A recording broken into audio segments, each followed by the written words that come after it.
Assalamualaikum warahmatullahi wabarakatuh. Alhamdulillah, bertemu lagi kita dalam video Mari Belajar Pendidikan Islam tahun 3. Baiklah, hari ini Ustazah nak kongsikan bahagian sirah yang bertajuk Nabi Muhammad sallallahu alaihi wasallam dan masyarakat Mekah. Baiklah, kisah masyarakat Arab Jahiliyah. Yang pertama, masyarakat Arab ketika itu hidup berpuak-puak dan berpecah belah. Pergaduhan dan peperangan sering tercetus antara kabilah kerana merebut harta dan kuasa. Yang kedua ialah kepercayaan. Pada kehidupan masyarakat Arab ketika itu, menyekutukan Allah Subhanahu Wa Taala dengan menyembah berhala. Apakah yang dimaksudkan dengan menyekutukan Allah? Maksud menyekutukan Allah ialah menduakan Allah. Mereka percaya berhala adalah tempat memohon pertolongan. Mereka juga percaya kepada perkara-perkara khurafat. Yang ketiga iaitu cara hidup masyarakat Arab ketika itu ialah suka minum arak, berjudi, berbohong dan menilik nasib. Mereka juga membunuh anak perempuan. Seterusnya, kepribadian Nabi Muhammad sallallahu alaihi wasallam sebelum menjadi rasul. Yang pertama, Nabi Muhammad bersifat amanah, iaitu beliau baginda terkenal dengan sifat amanah sehingga diberikan kepercayaan menguruskan perniagaan Khadijah. Yang kedua, baginda sentiasa bercakap benar dan adil. Nabi Muhammad sallallahu alaihi wasallam tidak pernah berbohong dan pilih kasih. Sifat terpuji ini menyebabkan baginda diberi kepercayaan mengadili perbalahan antara kabilah ketika meletakkan Hajarul Aswad. Seterusnya yang ketiga, baginda tidak suka membuang masa. Sejak kecil lagi, hidup baginda terisi dengan perkara yang berfaedah. Baginda sangat rajin membantu Halimatus Sa'diyah, ibu susuannya, mengembala kambing.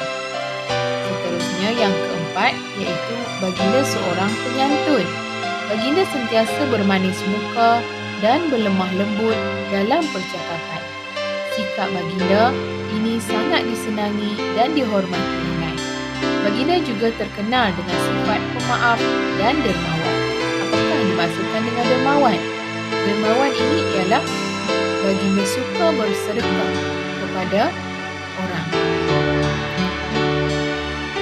Seterusnya, kepribadian Nabi Muhammad SAW dalam menghadapi penentangan masyarakat Arab. Yang pertama, baginda sabar dan tabah. Abu Lahab, bapa saudara Nabi Muhammad SAW dan isterinya menentang dakwah baginda. Mereka menggelarkan Nabi Muhammad SAW sebagai pendusta. Pendusta ini ialah sebagai pembohong. Namun, baginda tidak patah semangat dan sentiasa berbuat baik kepada mereka. Yang kedua, berpendirian teguh. Baginda seorang yang berpendirian teguh. Nabi Muhammad SAW ditawarkan harta yang banyak jika menyembah berhala. Baginda menolak tawaran tersebut dengan tegas dan meneruskan dakwah dengan cekal. Seterusnya yang ketiga, baginda seorang yang bijak merancang. Baginda diperintahkan Allah berhijrah ke Madinah ketika Abu Jahal dan sekutunya merancang membunuh Nabi Muhammad SAW. Baginda memilih jalan ke selatan untuk ke Madinah, walaupun Madinah terletak di utara Mekah untuk mengelirukan musuh. Sesampainya di Madinah, baginda merancang usaha dakwah yang lebih meluas.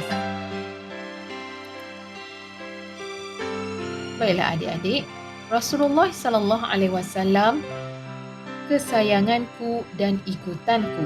Mari kita baca. Ya Rasulullah, mengenangkanmu, menjejaki sirahmu membuatku kami rindu padamu. Mengagumi kepribadianmu, menyanjungi akhlakmu. Wahai kekasih Allah, ketenangan, ketabahan, kesabaran dan pekertimu, inspirasi hidup kami. Dirimu sebagai ikutan dan teladan. Wahai Rasulullah, kami amalkan akhlakmu yang mulia. Pasti disayangi ibu dan bapa, disenangi guru, rakan dan taulan. Permusuhan dapat dihindarkan, hidup aman dan damai. Rahmat Allah memayungi kami. Alhamdulillah adik-adik, sampai di sini sahaja perkongsian Ustazah. Semoga adik-adik dapat menikmati pelajaran sirah kisah Nabi Muhammad SAW. Sekian, terima kasih.